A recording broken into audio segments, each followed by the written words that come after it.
Go. Well, welcome to episode 11 of Love, Life, and Work in a Human World. And today we have a very important and very timely topic, humans first, especially in times of the Corona crisis, where everyone talks about let's go back to business, back to normal. Well, do you have some doubts about this normal, whatever it could be? So we'll see. We'll discuss this also. We'll also discuss this maybe the second half of this dialogue. But first, I want to. The reason I invited Richard Atherton was like he has one of the podcasts which are different in the sense that it really focuses on us humans. Of course, it also talks about businesses, but it actually talks about being human. And that's why I called this today's session of Humans First. So I thought that was timely.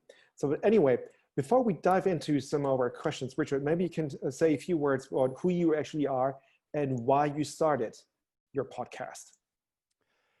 Okay, yes. So I'm Richard Atherton. I'm a partner with First Human, a coaching and business consulting firm, I suppose you could say, dedicated to putting humans first. So that's my professional role, and then my labor of love is the podcast Being Human. And why did I start it? It's out of a desire to open up, if you like, the Overton window for dialogue within the business space.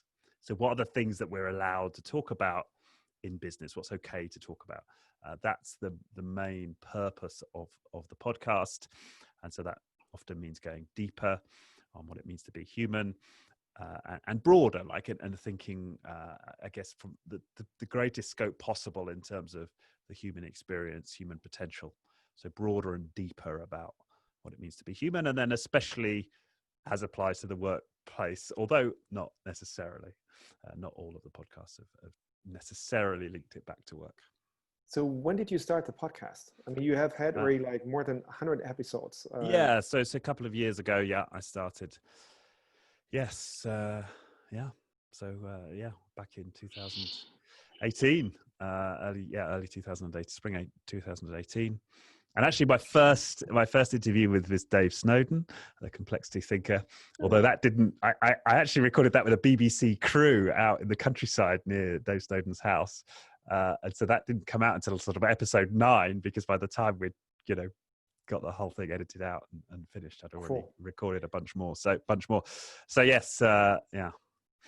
Well, and when I described today's session, I mentioned, some of the guests you have had. I mean, quite a impressive people. And but there are three questions, or three, how should I say, categories of questions I'd like to ask you today.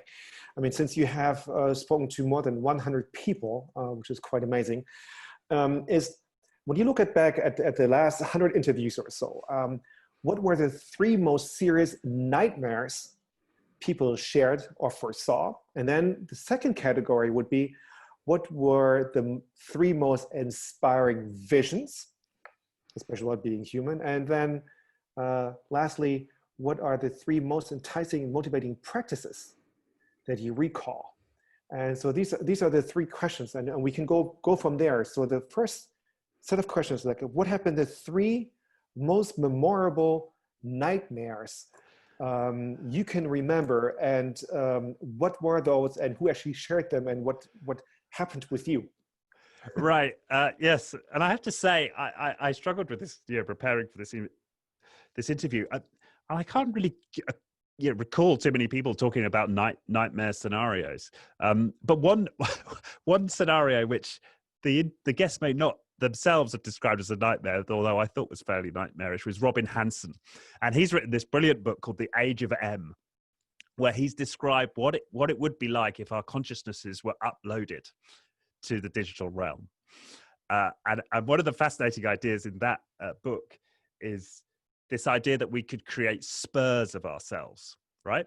So I have the Richard Atherton right here and now, and I could create like one version of Richard Atherton in this realm, which goes off and meditates in the mountains. Another Richard Atherton, I don't know, becomes a guitarist, and another Richard Atherton. So you can put these multiple versions of me, but they all exist simultaneously.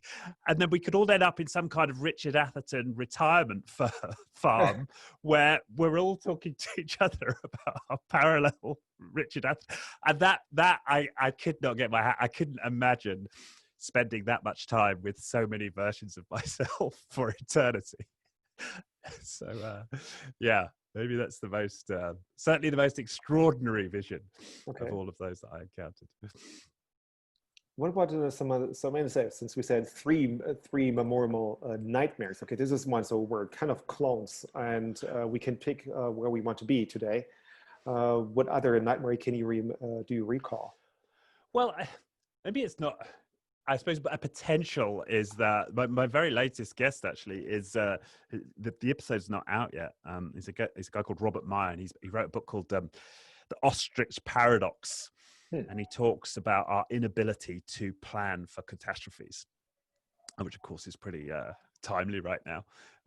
And as proved by the UK government, who in 2006 created a study about how we were completely unprepared for a pandemic, and then probably did nothing about the outcome of that study. Well, nightmare has become reality, unfortunately. Right? Yes. Exactly. And but yes, and he enumerated sort of 6 biases that we all carry as human beings that prevent us from making preparations for potential disasters, and they're inescapable biases. And he talks about over and over again. He talks about the coast, the Texas coast, for example, and there's a particular area of the Texas coast which has been destroyed, and they were rebuilding with, I think within 7 or 8 years they'd started to rebuild on the exact part of the coast. So I suppose the nightmare there is, even though we now understand, we have some quite intimate understanding of these biases that prevent us from planning for the long term, we continue to fail to overcome them, and we continue to fail to prepare for tsunamis and earthquakes and pandemics. Yes. And what else might befall us, and somehow we don't find a way to apply this science to ourselves. Okay. And let's see. Well, of course, I'm eager to hear more about the positive side. But if you, that's good. Want to share some more pain, all right, let's one more. Okay, so here's another vision that my guest didn't really spell out, but I suppose, and this is maybe a little bit more personal, is Daniela Sef, who her episode comes out this Friday, and she's a writer on the topic of trauma, which I guess has a parallel to the biases idea, right? And she's written how trauma has this pervasive effect on our character, on our personality, and we live in what she describes as a trauma world, associated with the trauma that we experience in our childhood. And her vision is for the world to become more trauma aware, and specifically professionals. So in the talk that she gave, which first drew me to inviting her on as a guest, she ends it by saying that her vision is that all professionals, teachers, social workers, policemen and women have trauma awareness and apply it day to day in their interactions with people. And I suppose as a positive vision, that's great. And my invocation was, well, let's extend that to the business world. Why don't we have more trauma-aware business professionals, managers, and leaders in business? But if we don't do that, we kind of continue to live out our lives on top of trauma, and society as a whole the whole thing is founded as in a way that suppresses our trauma rather than continues to unveil it and heal it. And so we continue to see these patterns of dysfunction in human society. Do you think that we don't deal with it? Do you think that the pandemic will have changed anything about it, or will we continue seeing this, that nobody's really has the guts to speak about trauma and that we have to heal it? I wonder, do you think it's going to change at all, or? Well, I don't see, in some ways, that the pandemic is well within the paradigm of what humans can deal with, because it's something physical. And actually, I think in general, even though our biases prevent us from taking preventative measures, we're quite happy to talk about something like a virus. I mean, it's out there. It doesn't get anywhere near us making moral judgments about, for example, our parents and how they treated us when we were kids. So I think it's actually much less sensitive, something like a pandemic, or indeed these other crises like tsunamis or earthquakes or something, because it's all out there. It doesn't. For me to accept the possibility of a pandemic striking the population of which I'm a part, I don't have to dig deep. I don't have to inquire too deeply into my own pain, right? I can objective it quite easily and still have an effective sort of thought process around it and have a functional response to it. But to do the same with trauma is much harder. I really have to be willing to let go of my defenses and feel my feelings, which in fact Dawna and I spoke about when Dawna was a guest. So it's I think trauma's just takes a lot more of us to explore as individuals. Let's go back to this. What I found interesting, because you said, like, at the beginning when you prepared for the interview, you said you like, oh gee, thinking about nightmares is more difficult. So I hope, or maybe it's more, let's say, lighthearted. It's easier to talk about positive visions, I guess. So tell us, what were some of the visions that took your breath away and you thought, like, yes, this is more than a light at the end of the tunnel. This is really worth living and worth working for. Tell us. Yes, so organizations built on joy. I mean, so Henry Stewart, who wrote the Happiness Manifesto, I interviewed him in his offices, and the moment I walked into his offices, I felt something that I felt in very few, one or two other workplaces, in my entire professional life. Extraordinary. The cleaner was beaming with joy in this place. Everybody I spoke to felt it. The whole place felt happy and joyful. And I'm not. That was genuinely my reaction coming into this organization.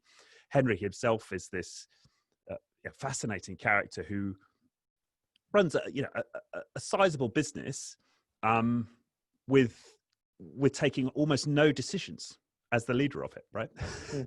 and his principal metric for running the business is how much joy are people experiencing on a day-to-day basis. I mean, that is extraordinary. And the business functions, and it's profitable, and it's sustained itself. What kind of business is he running? He runs training business. So it's an IT training business, and he also does some management leadership courses. It's in some sense it's a conventional services business, but built on this principle.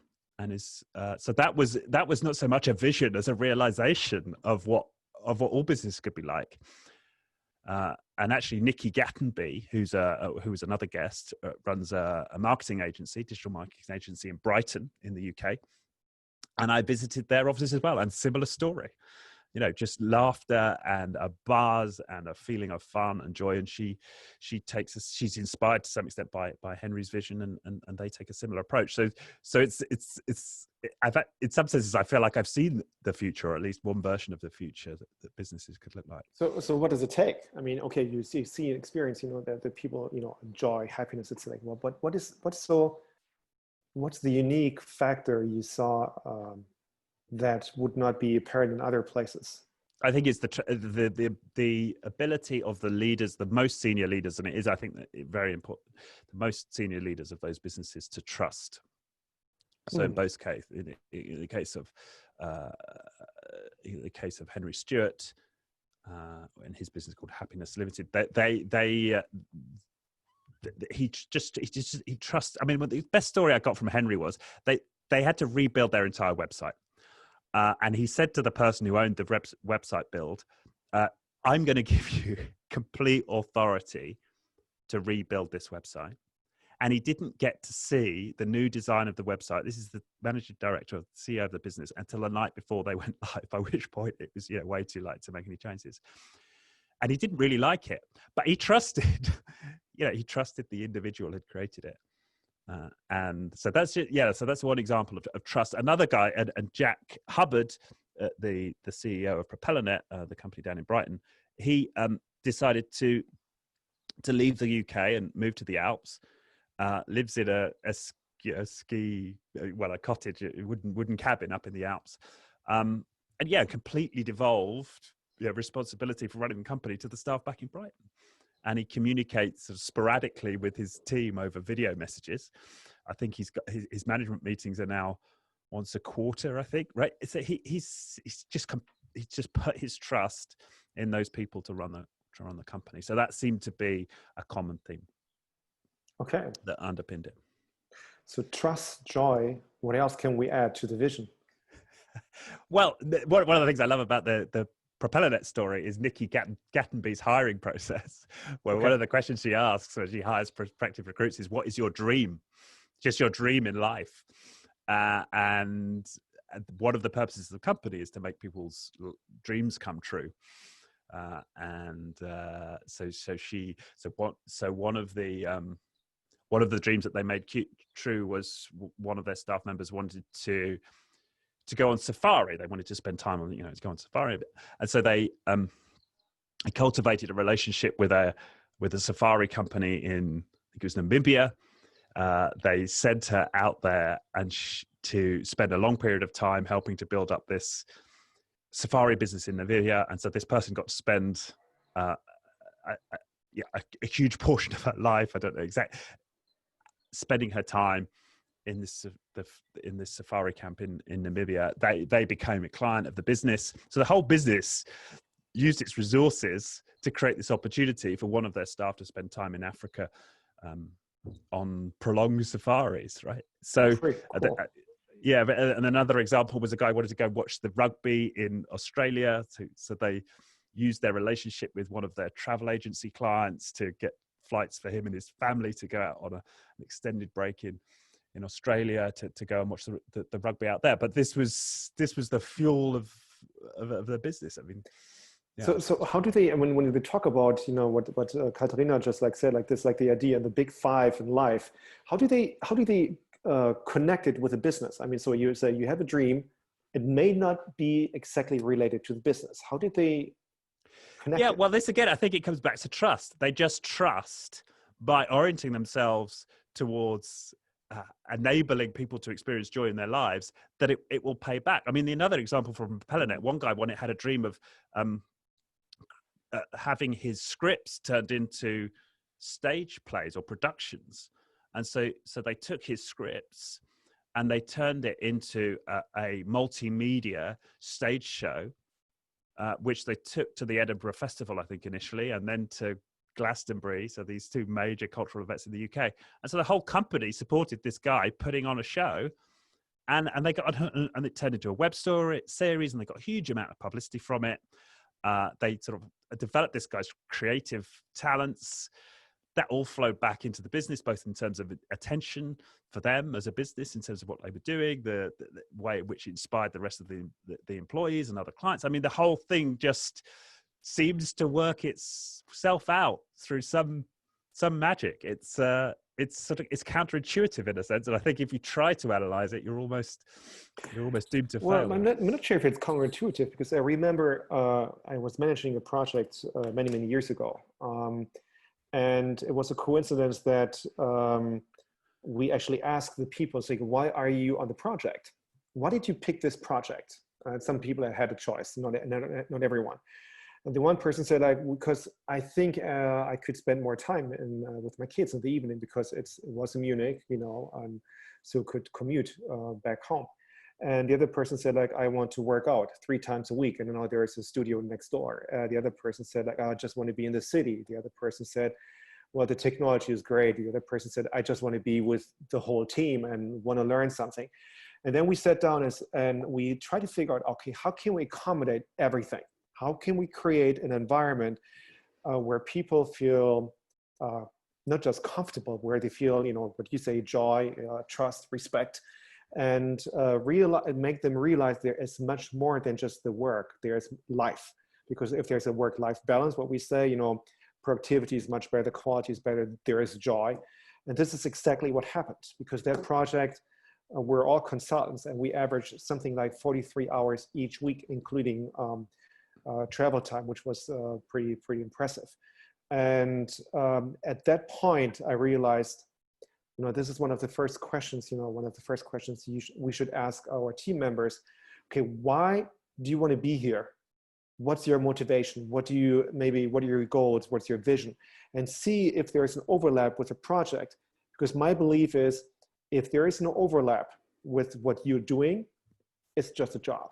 There cannot be magic, right. And I like to work on wow projects, where there is magic, which doesn't drain my energy, but actually gives me energy. And ideally, when I share, when I talk about the job, people say, okay, I want to work there too. This is what I call the wow moment or the magic moment, what have you. So yes, absolutely resonates with me.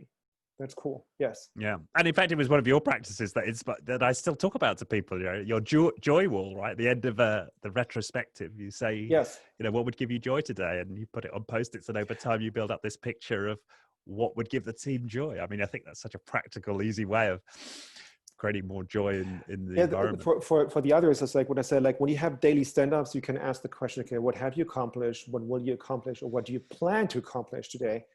And the third question, where do you have any issues? And then you can add a fourth question, what makes you happy today? Or actually you can start with that question, what makes you happy? Or you can also ask, what are you grateful for today?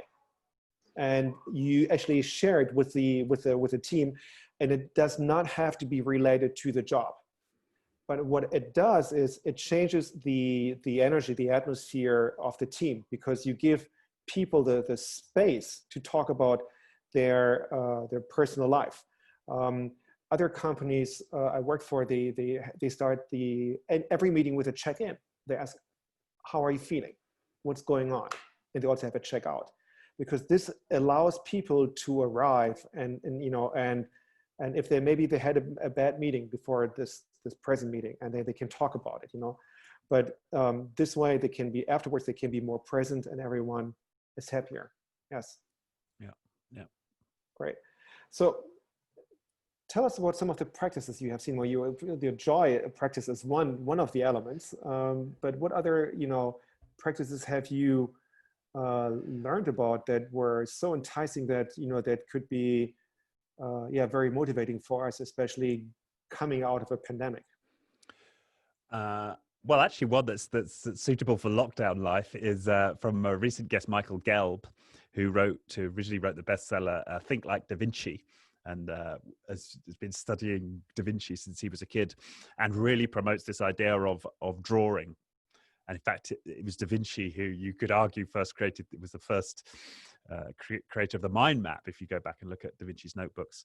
And so he advocates drawing to see. So that's something I've really taken on, is developing my drawing skill. So to study what we see out there and to draw it. And by doing so, we're building connections in the brain and developing our understanding of the world through the practice of drawing. And yeah, I've been very inspired by that. Certainly the quality of I was a mind mapper before, but I was very much a text-based mind mapper. And so I'm drawing a lot more now, and certainly seeing some improvements. It also improves one's memory by drawing more and creating mind maps and reproducing mind maps, especially. So that's something I've taken on as a practice. Yes.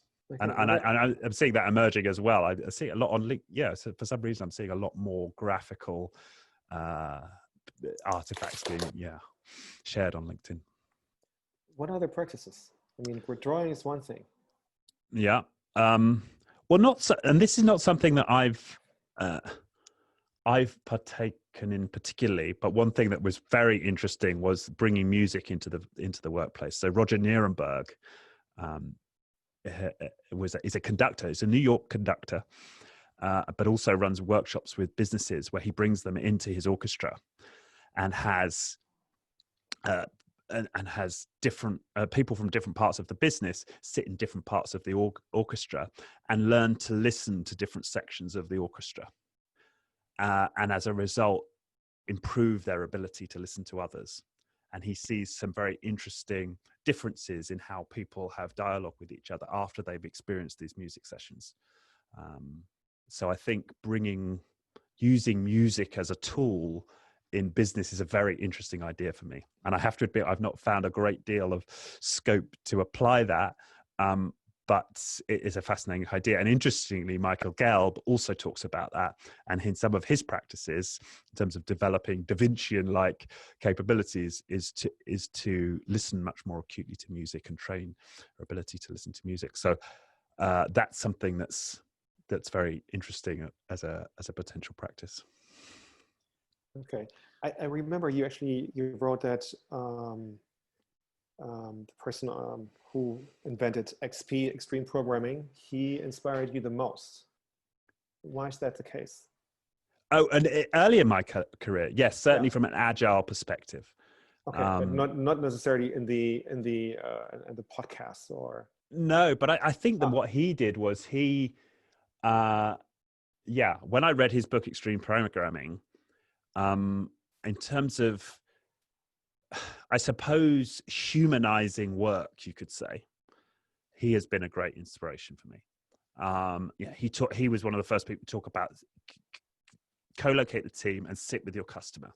So take somebody from your client organization and put them sitting in your team to develop your understanding of their needs and their requirements and their problems. That's just to take one example. Pair programming. Sit with somebody else, share your knowledge, work on the problem together. That's something else he advocated. So I love, so extreme, I suppose, and I was very lucky. The very first professional software project that I ever undertook, we were using extreme programming.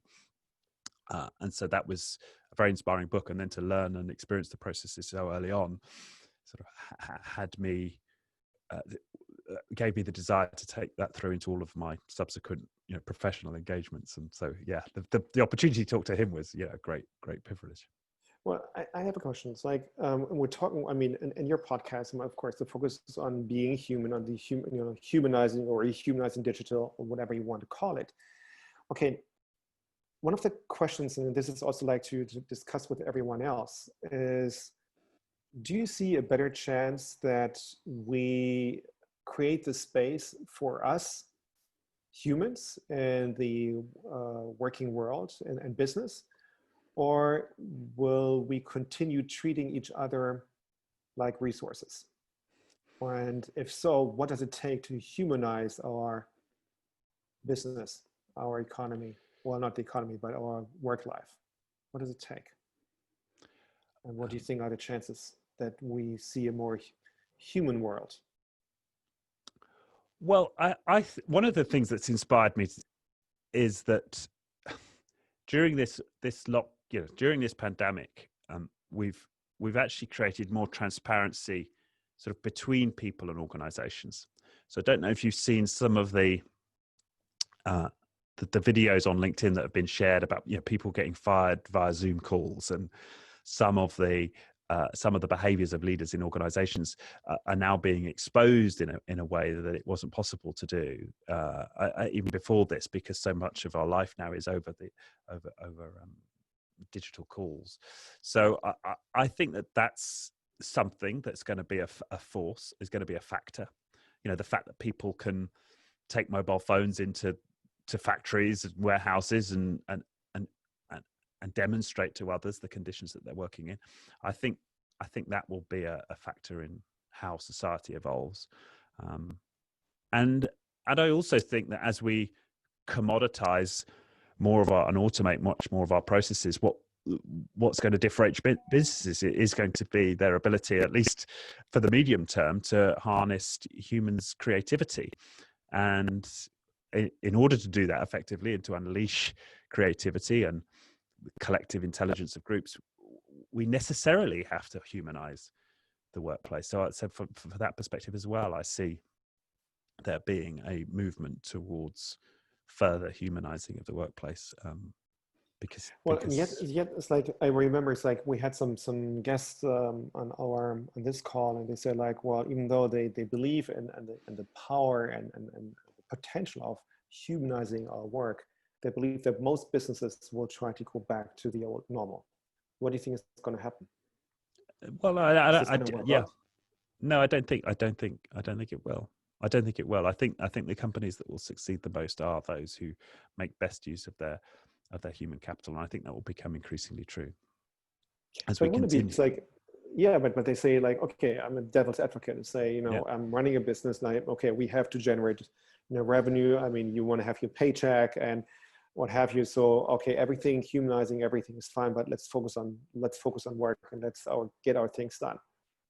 This would not be sufficient anymore, or?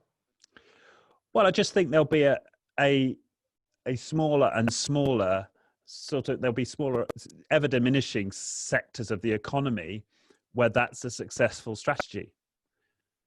Because I think we'll continue to automate the parts of the economy where treating humans as resources is an effective strategy. So I think that I think the twin forces of automation and the workplace becoming more transparent to the outside will force us in this direction. Okay. At this point, I'd actually open the floor for questions and comments. You should be able to unmute yourself. And also, one of the central questions I'd like to ask all of you is like, are we really going back to the old normal, or how can we prevent the old normal? What does it take to humanize our world? And but again, let's see where the dialogue flows, and feel free to ask questions, comments, anything you like. Yeah, just go ahead. Yeah. Well, first, I think I would have a few general questions, because I find it really fascinating, the kind of work that you do and the analysis. And I'm wondering, what is it that you actually describe as being human? What is it that makes us human? Is it all those emotional parts? Is it expectations? Is it like how, given that you work so much in that field, how would you describe that? Question number one. Question number two, kind of, do you also analyze the business effects that it has to be a human business? Do you analyze the profit, the kind of facts and figures that you need in order to kind of convince other businesses to become more human? Because I suppose that's one of the biggest issues, that if you just tell them, look, it's nice and good to be more human, they won't be as convinced. Question number two, and then I would have a comment, but maybe I'll just leave it there for now. Okay, so what makes us human? Well, I think so this executive function, this ability to plan ahead and to analyze our own cognition, I think is one of the things that would define us as being human. And that, I suppose, is the technical definition. But when the sense I take it, I suppose, when I think about what is this that make us human, I suppose I answer that question in my head as, what does a whole human look like? What does a human look like who is using all of their potential, who is integrated? And the recent guest Raj Sisodia talks about very eloquently about this, our ability to integrate our masculine and feminine energies, right? Our ability to use our emotional capacity, our ability to empathize, as well as our ability to plan and analyze and objectify. So how can we bring all of these capabilities into synthesis and apply it in our daily life? How can we take all of our passion and interest and bring it into the world, bring it into the workplace? So that's the question I actually answer when somebody asks, what is it that makes us human? And then as to your second question, I don't personally analyze the business impact, but the two books that I think do the best job of this are Conscious Capitalism, and they're both by the same author, Raj Sisodia's Conscious Capitalism, where he does a pretty extensive economic analysis of the financial benefits of organizing businesses along these lines, and in their latest book, which he wrote with Michael Gelb, called The Healing Organization, he actually takes a different set of companies, but does a similar analysis, and again shows the financial upside of running businesses in these ways. Yeah. Cool, thanks. I would have another question, but if someone else. No, you said you have a comment. Now we have the questions 1, 2, and you said you have one to share a comment. It's actually more of a question, but I'm like fine to wait. If anyone else wants to. Perhaps I can add a couple more thoughts to your questions and also to Richard's response, which I think really captures the essence on a larger scale. In my research, I'm looking at consciousness and how people actually think, feel, and act, and how people process information. And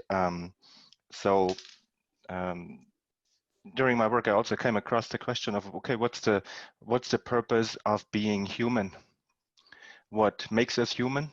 What are the factors that make us human? And the factor is in fact consciousness, or the level of consciousness. And if we think about the fact that most of our decisions are done in autopilot mode. In other words, 95% of our decisions are made unconscious. So that's in fact the largest potential that we have, increasing consciousness. So we in fact can recognize more and better patterns that then guide our decisions.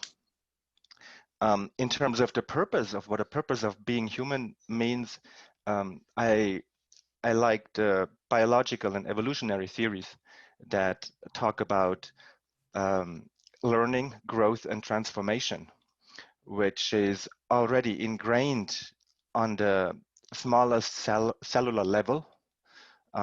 There is a new theory that just recently came out, THM, hierarchical temporal memory theory, that talks about an algorithm that is already ingrained on the small cell level and in a fractal way is part of all living beings. And the funny part is that actually Stuart Hameroff found out that what drives evolution is happiness, or the formation of benzoyl rings. So actually even cells are having fun learning, growing, and transforming because of benzoyl that is formed in the learning process. So people are becoming unhappy when they are not allowed to learn, grow, and transform. In other words, if we have toxic environments that prevent learning, growing, and transforming. And I guess I just want to finish with one small, short anecdote. Once when I joined a company, after 2 weeks, I made an analysis and looked at the workflow and the structures and processes. And so I went to the technical lead and showed it to him and said, well, you know, I looked at some of the things. I might have some improvements. And the funny thing was, then the first question he asked me, who told you to do that? In other words, do we have a mandate to actually think about how to improve the company? And then, so I said, no, I just saw it and I thought, I want to help change things for the better. And then the second question he asked me was, he didn't even look at the results or the PowerPoint presentation I did, and he didn't even know I had a background in consulting. So, but anyways, the second question he asked me was, so are you competent to do that? And I was so taken aback for those two questions. And that happened just when I moved from consulting to a normal software development company. So I got really fascinated on the topic of toxic environments and why people stay in toxic environments, and the fears and the insecurities and all the group dynamics that go into that. But the I see the biggest problem in toxic environments that prevent learning, growth, and transformation. Because what I saw was people would tell their superiors 2, maybe 3 times and make suggestions or improvements. And if they are turned down or not listened to, they stop. And I think that's the worst thing that can happen to an organization when people give up. They mentally check out. And I mean, we have 80% disengagement rates in organizations. And today I'm not surprised anymore why that is the case. Okay, Richard? Yes, no, I love that definition of the purpose of being human, to learn, grow, and transform. Yeah. At the most abstract level, at the most abstract level. Yeah, and consciousness is it's another way of looking at it. You know, we're conscious certainly in a different way to our animal brethren. Yeah, yeah. Go on. This is actually very closely related to the kinds of topics that Michael Dowd develops in his book, Thank God for Evolution. His basic premise is that there's actually not a major disconnect between the religious point of view and the scientific evolutionary point of view. And he develops that in a whole series of different ways, but he's got this one cartoon where the the old classic where there's the lungfish crawling out onto the land, and that becomes a reptile, and that becomes a something else, and that becomes a human, and so forth. And they're each saying something like, eat, sleep, reproduce, eat, sleep, reproduce. And then finally the human is standing there going, what's it all about? But he also talks about kind of the arrow of development, I think the arrow of evolution or the arrow of change, and he talks about increasing complexity and increasing interconnectedness. And he moves from the evolution of individual organisms into the evolution of societies later on. And he looks at that as a continuum. And the connectedness among us in societies is something that he sees as being the kind of a logical development from all of the evolution that's led up to this point. And so many of the concepts that are being talked about here, what is it to be human? How can we treat other people and recognize others as being human? Relate to that sort of evolutionary evolutionary viewpoint. And I just have found his work to be very, very powerful and similar to a lot of the other things that we're talking about here. Yeah. Yeah, there's been a lot of work on consciousness, and particularly vertically in organizations as well as personally in other respects. I think the other thing to add to what I've just heard Robert say, and you say, Brian, is the stuff that I've just been putting in my own talks lately, and that has to do with self-directed neuroplasticity. And that's coming out of Andrew Huberman at Stanford. I'm sure it's coming out of other places. I see Robert nodding. So, but it is, I mean, really, no matter, it just provides a neurological logic to the idea of learning from whatever shows up in life. So if there's adversity, you learn from it. If there's, that's in front of us constantly, and that is where the expansion of consciousness comes from. It's the opportunity to use these complex, uncertain, unpredictable, ambiguous environments to expand in the moment. And so he does he's got the clear formula for how you do that and stay, embed the learning into your new framework, your newly emerging framework as it is. But that's really what COVID does. It offers us this wonderful opportunity to really work with the kinds of experiences that we're seeing both internally, but as well in terms of companies and how they're moving forward to recover. Yeah, no, thanks. That's really great. That's actually the focus of my work, to define the aspects of what we can actually change about ourselves, and to identify the smallest set of factors that we can change about ourselves, about our way of thinking. Yeah.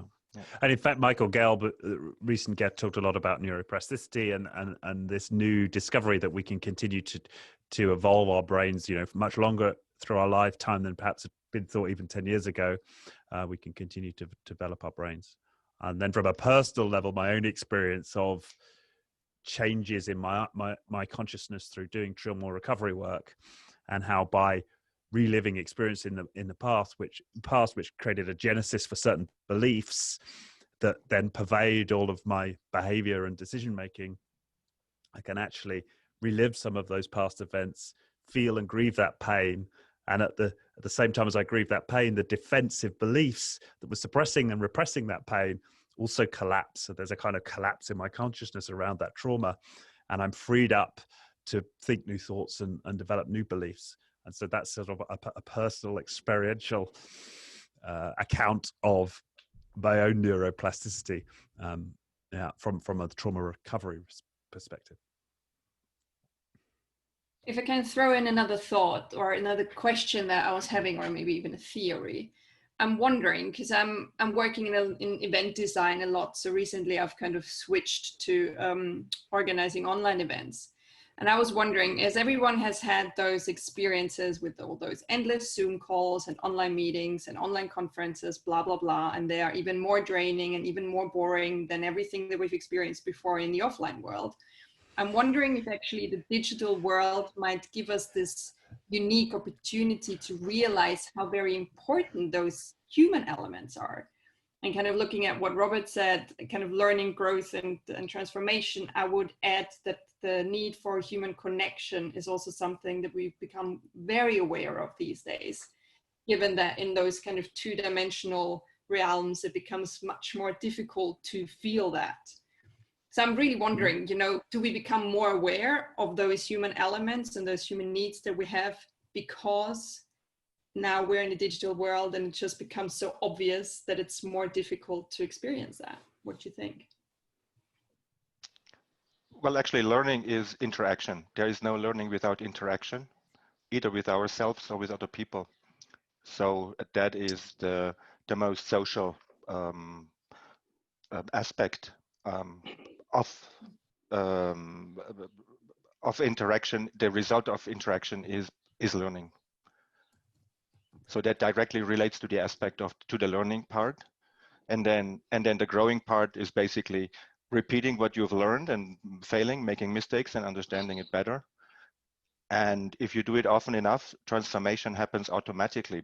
The issue is that we cannot force transformation. We cannot make plants grow faster, and also humans grow faster. We only can provide the conditions, the optimal conditions. And I think that's the critical aspect, and that the next step is then already culture, because that's culture basically determines the conditions under which we live or be. Does it make sense? Yeah, but would you kind of agree that out of your experience in your organizations or companies, people are becoming more aware of that need that we have as humans for growth, learning, and connection, all of that? I find it a matter of stress level, and I find people are more and more stressing out, do not take the time to sit down for 5 minutes and reflect. I find people are already over-optimized, are already too much stressed, and you see that in not only in disengagement rates, but also in sickness and sickness rates in organizations. So I changed in the past months, where we had more time to focus on ourselves. We are less stressed in certain regards. Yeah, but that necessitates that you're interested in yourself. And I find not only in my therapeutic practice that people are afraid to look at themselves and to actually spend time with themselves. People are freaking out because they're forced to spend time with themselves. They're bored with themselves. They don't find themselves interesting. That's why they need constant stimulation, external stimulation, because they're struggling to have these internal dialogues with themselves and reflect and have fun with themselves, have fun exploring and discovering themselves. A classic example, my sister-in-law, her husband died a couple of years ago. Her son lives up the other side of Boston in Somerville. So she still has this house and lives alone completely alone, has no pets or anything like that, down here in Sharon, about a 20-minute drive away from where I am now in Dedham, Massachusetts. And she has found times that she completely freaks out. She can't travel. She's a marketing professor and has taken part in international conferences, but she can't travel and get together with her various friends at these conferences. So we have now started doing a family. My wife's family has had this uh, weekly Zoom meeting on Sundays, in part to make sure that we all stay connected and have some kind of an outlet for Gloria as far as being connected with other members of the family.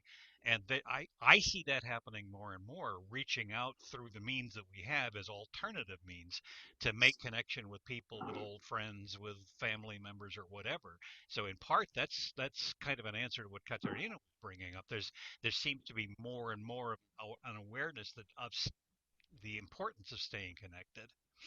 Well, I think that, what Robert, you said, like the pandemic has definitely contributed to people becoming more aware of who they are, or who they don't want to be, or that they find out, oh, we haven't even thought who we are, but we have defined our being so far only by being a working resource. And so I believe my hypothesis is that the pandemic has contributed to an environment where people have become more aware of themselves, not in an egoistical, but more in a social sense. And therefore, going back to machinery, the level of tolerance will be much lower. And even though while some companies will try to go back to the old normal, very soon, I'd say probably within a couple of weeks, people will say, wait a second, we don't want to go back to the treadmill, to the hamster wheel. I mean, we have experienced we had different experiences, and we are much more than a resource. So that's my hypothesis. So, and also that's why I'm very skeptical of companies who really try to do everything to go back to the old normal. It's concerning. That's my belief and my hypothesis. Can I have a comment? In the last couple of months, where all my individual coachings, workshops, trainings were canceled or postponed, I had a lot of time to reflect on the work that I do as an executive leadership coach.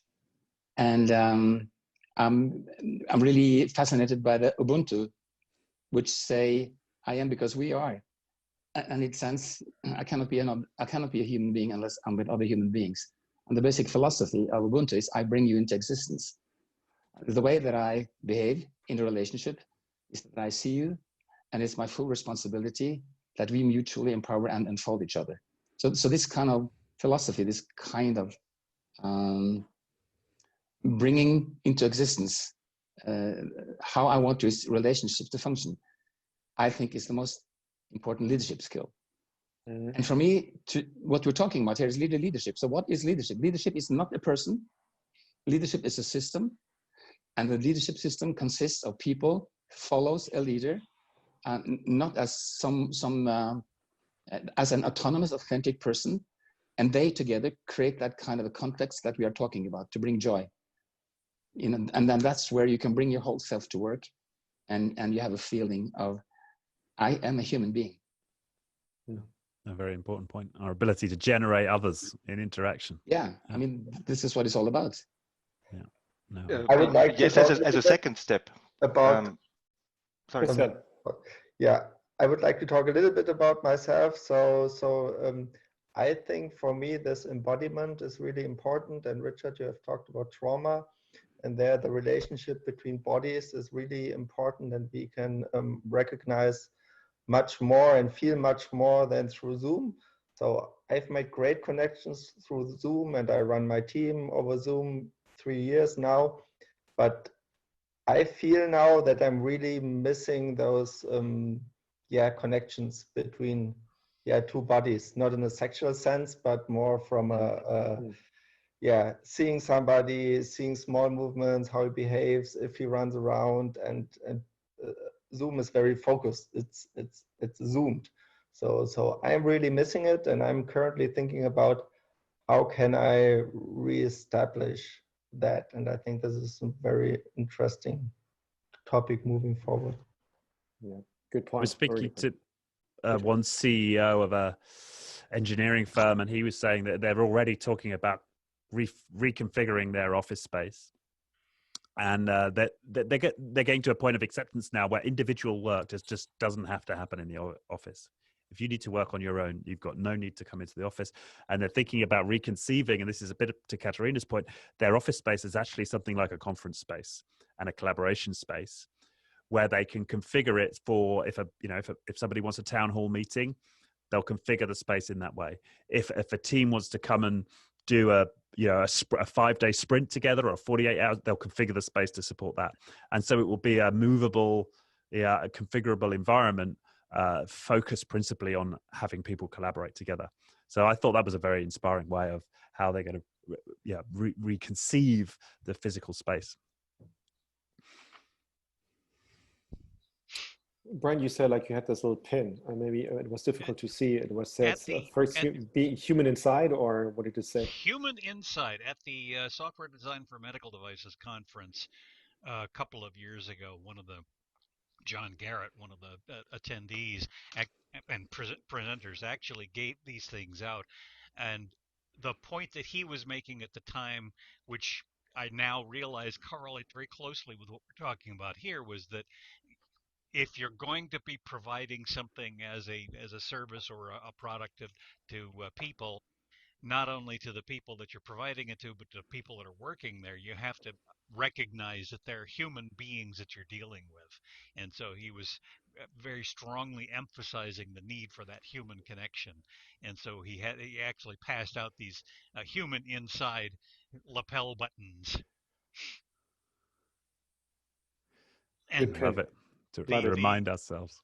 Right. And the interesting part that I think seems to be I don't know whether it's an irony or whether it's just something that emphasizes what's been important all along. The coronavirus situation now is forcing us to try to avoid situations, to limit the spread of the infection, in which we're breathing each other's air.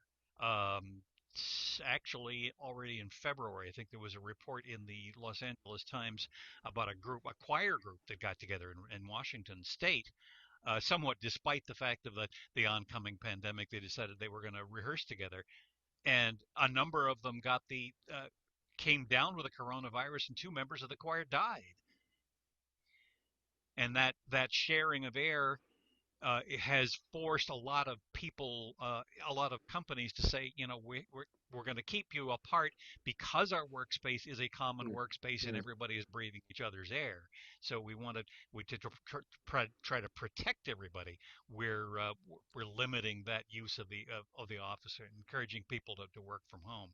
Maybe that's a way of kicking us in the pants. Richard, last thought before we have to close.